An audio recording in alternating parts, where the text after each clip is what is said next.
সুপ্রিয় দর্শকবৃন্দ, আসসালামু আলাইকুম। আশা করি সবাই ভালো আছেন। এই মুহূর্তে দেশ ও দেশের বাইরে যে যেখান থেকে আজকে আমার এই প্রতিবেদনটি দেখছেন তাদের সবাইকে ক্ষেত খামার চ্যানেলের পক্ষ থেকে জানাই আন্তরিক শুভেচ্ছা ও অভিনন্দন। আজকে আমরা এসেছি রংপুরের পরশুরাম থানার 24 গ্রামে। সেখানে একজন সফল উদ্যোক্তা নুরুজ্জামান বাবু ভাই গাভী খামার করে আসতেছেন দীর্ঘদিন যাবত। সেই গাভী খামারে গাভীগুলো কিভাবে লালন পালন করে এবং গাভীগুলো কি কি রোগবালাইয়ের সম্মুখীন হন এবং গাভীগুলোকে কি কি খাবার দেন সে বিষয়ে আমরা জানবো এবং আপনাদেরকেও বিস্তারিত জানানোর চেষ্টা করব। সেই পর্যন্ত আমাদের আজকের এই প্রতিবেদনটি দেখতে থাকুন এবং আমাদের ক্ষেত খামার চ্যানেলটি সাবস্ক্রাইব করুন ও পাশে থাকা বেল বাটনটি অন করে দিন। আজকের পুরো প্রতিবেদন জুড়ে আমি প্রদীপ রয়েছি আপনাদের সাথে। আপনারা আসুন আমার সাথে।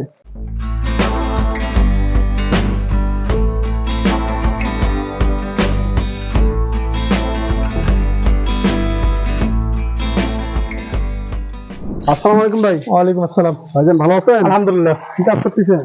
গাভীর কাজ করতেছি ভাই, একটু হওয়ার পর। গাভীর কাজ করতেছেন? তো ভাইজান শুনলাম যে আপনার একটা ডেইরি ফার্ম আছে, এই জন্য আমরা আসলাম। জি। ডেইরি ফার্মে কিভাবে গাভীগুলো লালন পালন করেন সে বিষয়ে আমাদেরকেও জানাবেন এবং আমাদের দর্শক যারা আছে তাদেরকেও বিস্তারিত জানানোর চেষ্টা করবেন। সেই জন্য আজকে আপনার কাছে আসা। প্রথমে আপনার পরিচয়টা ভাই।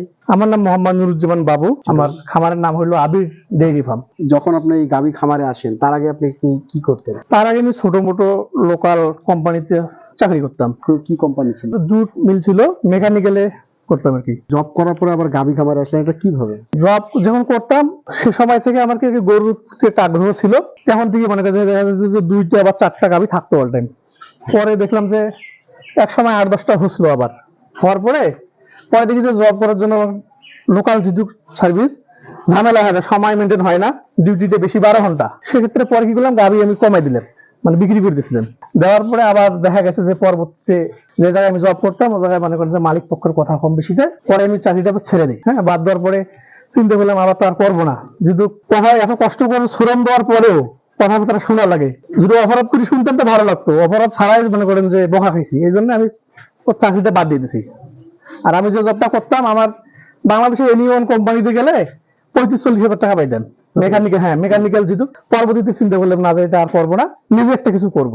সেই লক্ষ্য নিয়ে আবার খামার শুরু করলাম। আলহামদুলিল্লাহ বর্তমান অনেক ভালো অবস্থানে আছে। প্রথমে কতগুলো গাভী দিয়ে খামার শুরু করছেন? প্রথমে একটা বাছুর কিনতাম। হ্যাঁ, ওই বাছুরটা কত টাকা দাম দিয়ে নিয়েছেন? মাত্র 3500 টাকা। 3500 টাকা, সেটা 2008 সালে কেনার পরে বাসায় নিয়ে এসে দেখি যে অসুস্থ। ডাক্তার বললো ওটা বাঁচবে না। পরে আবার আলহামদুলিল্লাহ চিকিৎসা করার পরে ওটা ভালো হয়েছে এবং খুবই সুন্দর হয়েছে। পরে ওটা বিক্রি করে একটা সার কিনছি, সারটা আবার বিক্রি করে আরেকটা গাভী কিনছি। কেনার পর পর্যায়ক্রমে আর কি আলহামদুলিল্লাহ পরে 4টা গাভী হয়েছে। এভাবে বেশ কিছুদিন চলার পরে 8-10 হয়েছিল। পরে ওই চাকরির কারণে আমি মনে করি যে গাভীগুলো সব বিক্রি করে দিয়েছিলাম। আপনার এখানে কোন কোন জাতের গাভী আছে? হলস্টাইন ফ্রিজিয়ান, জার্সি, 2টা জাতেই আছে। জাতগুলো আমাদের সঙ্গে একটু পরিচয় করে দিতেন। এই যে আপনার এত সুন্দর একটা অনেক বড় গাভী, এটা কোন জাতের? এটা হলস্টাইন ফ্রিজিয়ান। Holstein Friesian. এটা বয়স কতদিন হবে? বয়স এটা 3 বছর। কয়টা বাছুর দিছিল? একটা দিছে, এখন পেটে বাচ্চা আছে। এটা কত মাসের গাভ আছে? 3 মাসের মতো বর্তমান। ফার্স্ট টাইম কত লিটার দুধ? ফার্স্ট টাইম ওর 22 লিটার ছিল, 20-22। 20-22। এখনো কি দুধ? এখনো আছে, এখনো 13-14 লিটার আছে। এই পরেরটা এটা কোন জাতের? ওটা হলস্টাইন ফ্রিজিয়ান। এটা হলস্টাইন ফ্রিজিয়ান। এই দুইটা কিন্তু আমার জামস, মানে এটা আর এটা। হ্যাঁ, দুটো জমজ। দুইটা গাভী। হ্যাঁ, দুইটা গাভী। মানে একই সঙ্গে হয়েছে 3 বছর বয়স। তাহলে এটা জি। এটাও কি বাছুর দিছিল? এটা বাছুর দিছিল কি একবারই? একবারই। আর পরে এটা কোন জাতের? ওটা হলস্টাইন ফ্রিজিয়ান। এটা 4 বছর প্লাস। 4 বছর প্লাস। হ্যাঁ। এটা কয়বার বাছুর দিছে? 3টা। এটা ফার্স্ট টাইম কত লিটার দুধ দিত? ফার্স্ট টাইম দিছিল 20-22টা, এখন দিচ্ছে 26-27টা পর্যন্ত দিছে আর কি। 26-27 হ্যাঁ, 26-27 পর্যন্ত দিছে। এটা কিন্তু খুব শান্তশিষ্ট দেখা যাচ্ছে। খুবই শান্ত এবং ভদ্র গরু আমার। খুব ভদ্র গরু, তাই না? জি। যতগুলো না আছে সবচেয়ে ভদ্র। হ্যাঁ, ভদ্র, যথেষ্ট ভালো। খয়েরি কালারটা। এটা জার্সি। এটা জার্সি। এটাও তো অনেক সুন্দর। বয়স কতদিন হবে? এটা 5 বছর প্লাস। 5 বছর। কয়বার বাছুর নিছেন আপনি? 5টা। 5টা নিছেন 5 বছরে। এটা ফার্স্ট টাইম কত লিটার দুধ দিত? এটা 28-30 লিটার। 28-30 লিটার। এখন কত পাচ্ছেন? এখন নাই, ওর 15 দিন ধরে দোয়াই দিছি না, এখন দুধের কি বসে দিছি। পেটে বাচ্চা আছে তো 8 মাস গাব। আরেকটা এই যে খুব আরাম আয়েশ করে ঘুমাচ্ছে, এটা কোন জাতের? এটা হলস্টাইন ফ্রিজিয়ান। সেটা কি আপনার খামারেরই? এটা ওর জামজের মাটা। 3500 টাকা দিয়ে যে গাভী কিনছিলাম, হ্যাঁ। মানে বাছুর, 35। ও পরে যে গরু গাভী কিনলাম একটা বকনা, তারই বংশধর। এটা কত লিটার দুধ দেয়? এটা 27-28 লিটার দিতে। 27 লিটার। মানে মেয়ের চাইতে মায়ে বেশি দিচ্ছে। হ্যাঁ, ও মেয়ের প্রথম না, ওটা তো পরবর্তীতে দুধ দিবে বেশি, আস্তে আস্তে বাড়বে। আর এই পরে এটা কোন জাতের? এটা হলস্টাইন ফ্রিজিয়ান, এর বাচ্চা, এর প্রথম বাচ্চা এটা। এর প্রথম বাচ্চা এটা? জি। এটা কত লিটার দুধ দিচ্ছে? ওটা এখন 15-16টা। 15-16। 15-16টা। ফার্স্ট টাইম ওর বেশি ছিল, 26-27 লিটার, 28 লিটার বন্ধ ছিল ওর। একটু সমস্যা, অসুস্থ তো, ওই দুধটা পর কমে গেছে। কি অসুস্থ? আরো গাভী আছে আপনার? হ্যাঁ, আরো গাভী আছে। হ্যাঁ, তাই গাভীগুলো দেখি। এটা কোন জাতের? এটা জার্সি ফ্রিজিয়ান আর কি মিশেল হয়ে গেছে, জার্সির বাচ্চাটা এটা। জার্সির বাচ্চা? জি। এটা বয়স কতদিন? এটার বয়স 22-23 মাস হবে। গাব এখন 7 শেষ 8-এর দিকে, মানে 8-এ পড়বে। এই সাদাটা? সাদাটা আমার অনেক ভালো লাগে। সাদা ভালো লাগে। এটা গাবি অনেক শুকনা। আমি এই 8 দিন আগে কিনছি আর কি। এটা আমার 8 দিন দুধ আগে কম। কিনছেন? হ্যাঁ, দুধ কম, অনেক শুকনা গাবি। দেখি এই বাছুরটা কার? বাছুরটা ওরে। বাছুরটা মানে বাছুর সহ নিছেন না? বাছুর সহ নিছি। বাছুর সহ নিছেন। বাছুরের বয়স আজকে 9 দিন টোটাল। বাছুরের বয়স আজকে 9 দিন। কত লিটার দুধ পাচ্ছেন এটা? 20 এর কাছাকাছি। 20 এর কাছাকাছি। কত টাকা দিয়ে নিছেন? এটা আমি নিছিলাম 1,70,000। 1,70,000 বাছুর সহ? বাছুর সহ। আর এই যে এটা? এটা আমার সবচেয়ে ঘরের পুরাতন গাবি। এর প্রায় 9টা বাছুর দিছে। 9টা? হ্যাঁ। অনেকদিন থেকে বেশি না, আলাদা করে ওই জন্য অনেক শুকনা, দুধ বেশি দেয় তো। দুধ বেশি দেয়। কত লিটার দুধ পাচ্ছেন এখন 20 এর মতো আছে। আর ফার্স্ট টাইম কত? First time 27-28। বয়সটা বেশি, এই জন্য এখন দুধটা আর কি পরিমাণে কমে গেছে। এটা কোন জাতের গাভী? এটা জার্সি ফ্রিজিয়ান মিক্সড হয়েছে আর কি, মানে মিক্স ক্রস? ক্রস সংকর জাত হয়ে গেছে। সংকর জাত? ওর মা জার্সি ছিল, বীজটা ফ্রিজিয়ান ছিল। ফ্রিজিয়ান। এটা এখন দুধ কি নিচ্ছে না? হ্যাঁ, দুধ নিচ্ছি। এটা কত লিটার পাচ্ছেন? এটা দুধ 18টা আছে এখন। এখন 18 লিটার। ফার্স্ট টাইম কত লিটার দিত? এটা দুধ কম, 20-22 দিত, 20 কম। হ্যাঁ। আর ওগুলো কি? বকনা বাচ্চা। বগনা বাচ্চা? জামজ যে দেখাইলাম, হ্যাঁ হ্যাঁ হ্যাঁ, জামজের একটা বাচ্চা বকনা। জামজের একটা? হ্যাঁ, বড়টা। সেটা এটা বকনা। কোন জাতের এটা? এটা হলস্টাইন ফ্রিজিয়ান। এটা হলস্টাইন ফ্রিজিয়ান? জি। দেখি দুধ পাচ্ছেন এখন? না, এখন ওর পেটে বাচ্চা আছে, হয়তো বা 25-30 দিনের মধ্যে বাচ্চা নামবে ওর। আর এটা কি? এটা ফ্রিজিয়ান, হলস্টাইন ফ্রিজিয়ান। এটা কি দুধ পাচ্ছেন এখন? দুধ পাচ্ছি। এটা আমার কেনা গাবি তো, শুকনো বেশি। কতদিন আগে কিনছেন? এই 4 মাস হবে। এখন গাব আছে। কয় মাসের? তারপর 2 মাস কেবল রানিং আর কি। আপনার নিয়ে আসার পরে দিচ্ছেন? জি, আমি নিয়ে একবার দিছি। আর এই পাশে এগুলো? বকনা বাচ্চা। এটা বয়স কতদিন? এটা বয়স 10 মাস। আর এটা? এটা হলো 8 মাস। ওই জামজের 2 নম্বর যেটা ছিল 2, ওরে বাচ্চা। জামজ 2 এর? জামজ 2 এর বাচ্চা বকনা। আর এটা? এটা ওই মাঝের যে আমার ছোট গাবিটা, শান্ত গাবিটা, ওর বাচ্চা আর কি, ওটা বকনা। শান্ত গাভী? জি। ওই যে সবচেয়ে ভদ্র এবং দুধ ভদ্র যেটা। আপনার এখানে এখন মোট কতগুলো গাভী আছে? গাবি এখন আছে আমার 11টা। আপনার এখানে মোট কয়টা শেড আছে? শেড বর্তমান আমার 18টা আছে আর কি, 18টা গরু। শেড গুলো কত ফিট আছে? 6টা যেটা এখানে আছে প্রায় 32 ফিট, চওড়া আছে 15 ফিট। 15 ফিট? হ্যাঁ। আর এই পাশে যেটা আছে? এটা মনে করেন যে মাপটা আর কি মনে নাই, আনুমানিক ব্যাগে 40 ফিট হবে।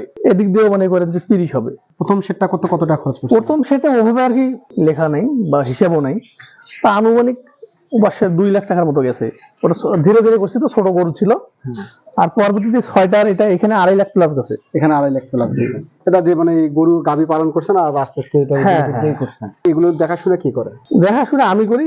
সকাল থেকে সন্ধ্যা পর্যন্ত কি কি কাজ থাকে? সকালে উঠে মনে করেন যে পরিষ্কার করা লাগে, ফার্স্ট টাইম পরিষ্কার করি, খাদ্য দিতে হয়, দেওয়ার পর দুধ দোয়ানো শুরু করি, দেওয়ার পরে আবার খড় দিই। এটা হলো সকালবেলা স্টেপ, দুধ দোয়ানো শেষ, চলে গেলাম। আবার দুপুরে ওদিকে কাঁচা ঘাস প্লাস খড় মিশাল করে দিই। এখন কম, ঠান্ডা দিন তো ঘাসের প্রোডাকশনটা অনেক কম তুলনামূলক। দুপুরবেলা ঘাস খড় দিই, আবার বিকালবেলা খাদ্য দিই।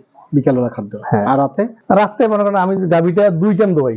2 টাইম। সেটা হলো সময়টা মোটামুটি ভাগ করা। অন্য খামারে যেমন মনে করেন যে সকালবেলা গাভী দেওয়া, আর বিকেলবেলা। আমার বিকেল নাই, আমার হইলো 13 ঘন্টা 11 ঘন্টা ভাগ করা, তাহলে এই যে গাভীগুলোর উপর প্রেশার কম পড়ে। তারপরে এখন এখানে যে 11টা গাভীর থেকেই কি দুধ পাচ্ছেন আপনি? না, এখন 7টা দুধ দিচ্ছে। প্রতিদিন কত লিটার দুধ পাচ্ছেন? সবগুলা প্রায় গাভ তো, এই জন্য দুধটা কম। এখন 100 আছে। 100 লিটার দুধ আছে। এই দুধগুলো আপনি সেল করেন কিভাবে? মানে সেল মনে করেন যে মিল ভিটাই দেই, মিল ভিটায় প্রাণ।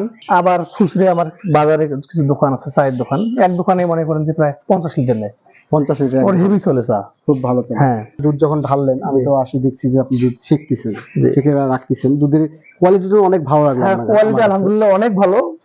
যতগুলো খামার আছে আমি চ্যালেঞ্জ করে দুধ বিক্রি করি। আমার খামারের দুধের কোয়ালিটি কারোর সাথে মিলবে না। অনেক পরামর্শ চায় অনেকেই যে আসলে দুধের কোয়ালিটি আরো ভালো কেন। যে খাবারগুলো খাওয়াচ্ছেন গাভীকে, কি কি খাবার খাওয়াচ্ছেন? ভুট্টা ভাঙ্গা, রাইস ব্রান, সয়াবিন, মসুরের ভুসি, বুটের ছোলা, মাছ ভুসি, গমের ভুসি, মোটামুটি 10-12 আইটেম মিক্সড করে ওখানে আবার ভিটামিন কিছু দেই। হ্যাঁ, সবগুলো দিয়ে মিক্সার হয়। আর কি কি খাবার খাওয়াচ্ছেন গাভীগুলোকে? ভাই আর খাবার বলতে আপনার তো ঘাস খাওয়াইতেই হবে, ঘাসের বিকল্প নাই। বর্তমান যে খাবার বাজার, আমাদের দুধের বাজারের চেয়ে খাবারের বাজার অনেক বেশি। যেমন উদাহরণ দেই, এই যে সোয়াবিনের যে খোলটা আমরা দিই খাদ্য, সোয়াবিনের 82 টাকা কেজি ভাই, বর্তমান 82 টাকা কেজি। 82 টাকা? হ্যাঁ, দুধ বিক্রি করা লাগে পেরান বা মিল ভিটে বলেন, এরা তো ফ্যাটের উপরে দাম। ওরা জানে যে স্ট্যান্ডার্ড মাপ একটা গাভী ফ্রিজিয়ান জাতের গাভী 30 থেকে 40 দিবে, এর দাম 30 টাকা থেকে 32 টাকা থেকে শুরু করে 44-45 টাকা। কথা বুঝে, কারণ আমাদেরকে খাদ্য কেনা লাগে, ফিড যদি কিনতে যান মনে করেন 1 কেজি ফিডের দাম ভালো কোম্পানির ফিড কিনতে গেলে 52 টাকা পড়ে। আবার মনে করেন দুধ বিক্রি করা লাগে 35 টাকা 40 টাকা। এখন মুশকিল আছে, এখানে ভাই ঘাসের কোনো বিকল্প নাই, ঘাস করতেই হবে, মানে গাভী করতে গেলে ঘাস আপনাকে লাগবেই। কোন জাতের ঘাস চাষ করছেন? নেফিয়ার আছে, জারা, পাকসুন, এই 3টা জাতি আছে। কত একর জমির উপরে ঘাস চাষ? এখন না ভাই জমি তো আমার কম, প্রায় 44 শতকের মতো। কি কি রোগ আছে গাভীর? গাভীর সবচেয়ে যেটা ভয়ানক রোগ সেটা হলো ব্লাডের, ওটা অ্যানাফেলাজমা থাইলেরিয়া বলে। এইটা হলো সবচেয়ে খামারি ক্ষতিগ্রস্ত হয়। আপনি কি এরকম কোনো রোগের সম্মুখীন হয়েছেন? হ্যাঁ, ওরকম আমার ওই গাভীটার ছিল, ওটা আসলে ভালো হইতে চায় না। দিন থেকে যে গাভী পালন করে আসতেছেন, গাভী পালন করে কি কি সফলতা অর্জন করছেন? আমি যে জবটা করতাম এটা এখন আমার করা লাগে না। আমি মনে করেন এই গাভীর উপরে আমার পরিবার নির্ভরশীল, এর উপরে আলহামদুলিল্লাহ দেখা নিছি। আরেকজনকে যে লোক কাজ করতেছে চাষি, ওনারও পরিবার চলে। ওনাকে কত টাকা বেতন দিচ্ছেন? ওনার 6,000 টাকা দেয়। মনে করেন যে শুরুটা যেটা 35-3600 টাকা ছিল, এটা পরবর্তীতে হয়তো আমি আরো 2-3 লাখ টাকা এখানে ইনভেস্ট করছি মাত্র। কিন্তু ওই গরু নিজের থেকে মনে করেন যে উৎপাদন হইতে হইতে এখন মনে করেন যে মাশাআল্লাহ আশা তো করেছে 30 লাখ টাকা নিচে গরু হবে না ঘরে, মোটামুটি এটাই সফলতা। অনেক বেকার যুবক আছে, প্রবাসী ভাইরা আছে, নতুন উদ্যোক্তারা যারা আছে, তারা যদি গাভী পালনে আসে তাহলে তাদের উদ্দেশ্যে আপনার কি বলার আছে? তাদের উদ্দেশ্যে বলার একটা, গাভীতে অবশ্যই আলহামদুলিল্লাহ যদি সে নিজে ভালোভাবে মনিটরিং করতে পারে তাহলে মনে করেন লাভ আছে। কিন্তু শুধু যদি লোকের উপর নির্ভরশীল হয় যে শুধু লোক দিয়ে পরিচালনা করবো, সেক্ষেত্রে রিস্কই অনেক। সমস্যা নাই, নিজে পরিচালনা করতে হবে। আপনি যখন লোকের উপর নির্ভরশীল হবেন তখন দেখা যাবে যে আপনার গাভী আছে, একটা সমস্যা হয়েছে, টের পাইতে পাইতে ওর অনেক লেট হয়ে গেছে, ওর হাতটা জটিল ধারণ করছে। যেমন আমার ওই যে বহনা গরুগুলা, মানে গাভ অবস্থায় কিন্তু 3.5 লাখ টাকা দাম দিছিল, বেশি নেই। ও যদি একটা বাঁট নষ্ট হয়, একটা করে যদি বাঁট নষ্ট হয়, কষে গেছে বেচতে হবে 1.5 লাখ, নাই কত 2 লাখ। এই জন্য যদি নিজে কেউ করে তো অবশ্যই সফলতা আছে। গাভী যদি সে পালন করতে যায় তাকে অবশ্যই জেনে শুনে আসতে হবে। যেমন মনে করেন সরকারি ভাবে ট্রেনিং হয়, তো সরকারি মূলত সরকারি কিন্তু ট্রেনিং হয়। হ্যাঁ, ট্রেনিং তো হয়। ট্রেনিং যদি হয়, জেনে শুনে যদি আসে তো অবশ্যই এখানে লাভজনক আছে। আর যদি না জেনে আসে সেক্ষেত্রে ক্ষতির ঝুঁকি থেকে যায় আর কি। তো বাবু ভাই, আজকে আপনার অনেক মূল্যবান সময় নিলাম আমরা। আপনার এই আবির ডেইরি ফার্মের মঙ্গল কামনা করতেছি। খোদা হাফেজ ভাই। আলহামদুলিল্লাহ। তো দর্শক, এতক্ষণ ধরে আমরা রংপুরের পরশুরাম থানার 24 গ্রামে অবস্থান করতেছিলাম আবির ডেইরি ফার্মে। সেখানে আবির ডেইরি ফার্মের কর্ণধার নুরুজ্জামান বাবু ভাইয়ের সঙ্গে কথা বলে আমরা জানতে পারলাম যে তিনি প্রায় 3500 টাকা দিয়ে আজকে খামার করে, তার খামারে আজকে প্রায় 30 লক্ষ টাকার মতো গাভী রয়েছে। তো তিনি এই সফলতার পিছনে তার অনেক গল্প আমরা আপনাদেরকে জানানোর চেষ্টা করেছি। কিভাবে গাভীগুলো পরিচালনা করতে হয়, কিভাবে রোগবালাইয়ের সম্মুখীন হয়, সে বিষয়ে আমরা জেনেছি এবং আপনাদেরকেও বিস্তারিত জানানোর চেষ্টা করেছি। তো প্রবাসী ভাই ও নতুন উদ্যোক্তা ভাইরা যারা আছেন, যারা গাভী পালন করতে চান, তাদের উদ্দেশ্যে একটা কথাই বলবো, আপনারা যদি গাভী পালন করতে চান তাহলে গাভী পালনে কোনো লস নেই। তবে একটা বিষয় আপনাদেরকে মাথায় রাখতে হবে যে গাভী পালন করলে আপনাকে নিজেকেই মনিটরিং করতে হবে এবং নিজেই পরিচর্যা এবং রোগবালাইয়ের প্রতিষেধক ইনজেকশন বা ওষুধ সরবরাহ করা হয় সে বিষয়ে আপনার প্রাথমিক জ্ঞান থাকতে হবে। অথবা অনেকখানে যেমন সরকারিভাবে এবং ব্র্যাকে অনেক জায়গায় আপনার প্রশিক্ষণ দেয়, সে বিষয়ে গাভীর উপরে আপনার প্রশিক্ষণ থাকতে হবে। তাহলে অবশ্যই আপনারা গাভী পালন করে লাভ করতে পারবেন, সফলতা অর্জন করতে পারবেন।